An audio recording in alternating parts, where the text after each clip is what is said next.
Ontem o Banco Central surpreendeu, subiu a taxa de juros mais do que se esperava e sinalizou que não vai parar por aí.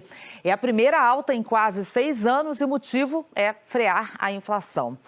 Olha aqui no nosso salão, o Banco Central não subiu os juros desde julho de 2015, quando a taxa foi então para 14,5% ao ano. A trajetória de queda começou em outubro de 2016. De lá para cá, a taxa caiu para 2%, aqui a gente vê em agosto do ano passado, e ontem subiu 0,75 ponto percentual, ficando então em 2,75% ao ano.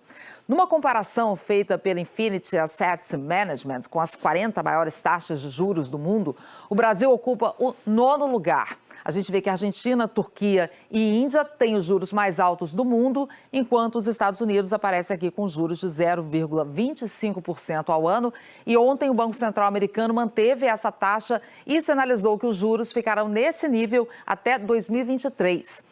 Agora, por que o nosso Banco Central está tão preocupado com a inflação? Resposta aqui, levantamento feito pela Austin Rating, mostrou que o real foi a 4ª moeda que mais se desvalorizou no mundo frente ao dólar esse ano, numa comparação com 120 moedas. Mas a gente vê os primeiros lugares aqui, olha, Sudão, Líbia, Venezuela, são moedas pouco negociadas.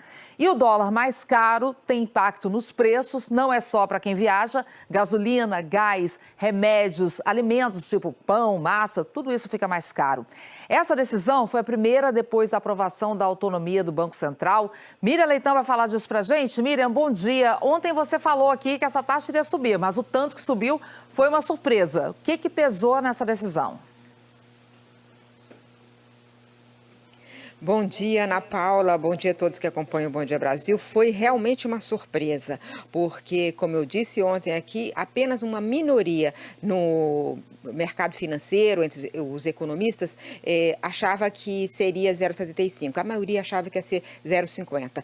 O Banco Central não só aumentou 0,75, como já avisou que na próxima vai ser outro corte da mesma magnitude, segundo o texto do comunicado. Ou seja, o Banco Central atuando fortemente. O que afetou isso? A Ana Paula pergunta e ela mesmo já estava mostrando o dólar.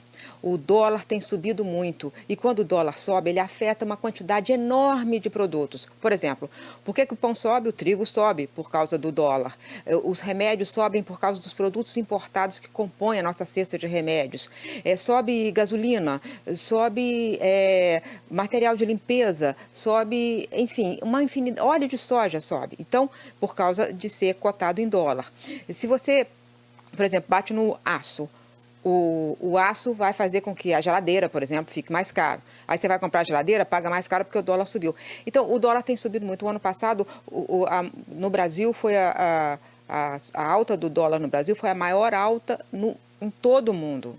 Então, isso já está se refletindo numa inflação muito forte. O Banco Central quer falar o seguinte, olha, eu não vou deixar a inflação continuar subindo. Ela vai subir até junho, no acumulado de 12 meses, talvez até mais de 7%.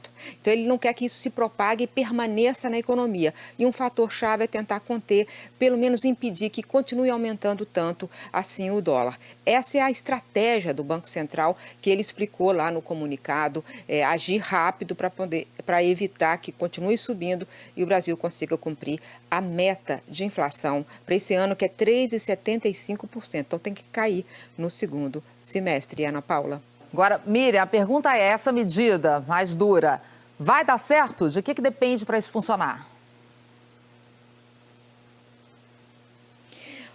Olha, Ana Paula, um Banco Central sozinho não faz verão. Então, ele precisa de que o governo funcione. O que está por trás de tanta instabilidade e tanta dúvida em relação ao Brasil e à economia brasileira e que se reflete na alta do dólar? É a falta de confiança na capacidade do governo de gerir a maior crise sanitária que o mundo vive e que ontem a Fiocruz disse que é a maior crise sanitária e hospitalar da história do Brasil.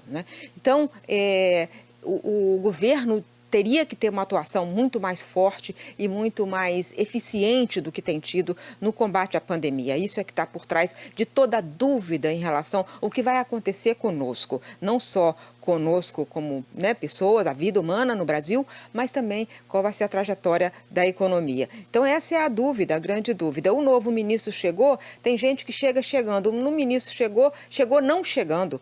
Ele não só não é ministro ainda, como ele passa o tempo todo sendo acompanhado pelo ex-ministro, pelo quase ex-ministro, não sei se ele já é ex-ministro, porque ficou tudo meio confuso, da saúde, o general Pazuello, que teve um péssimo desempenho na pasta. Então, é preciso que, principalmente, que a questão principal da economia se entenda como a gestão dessa crise. Essa crise sanitária precisa ser resolvida para que a economia brasileira volte a ter horizonte. Ana Paula. Exatamente. Obrigada, Miriam.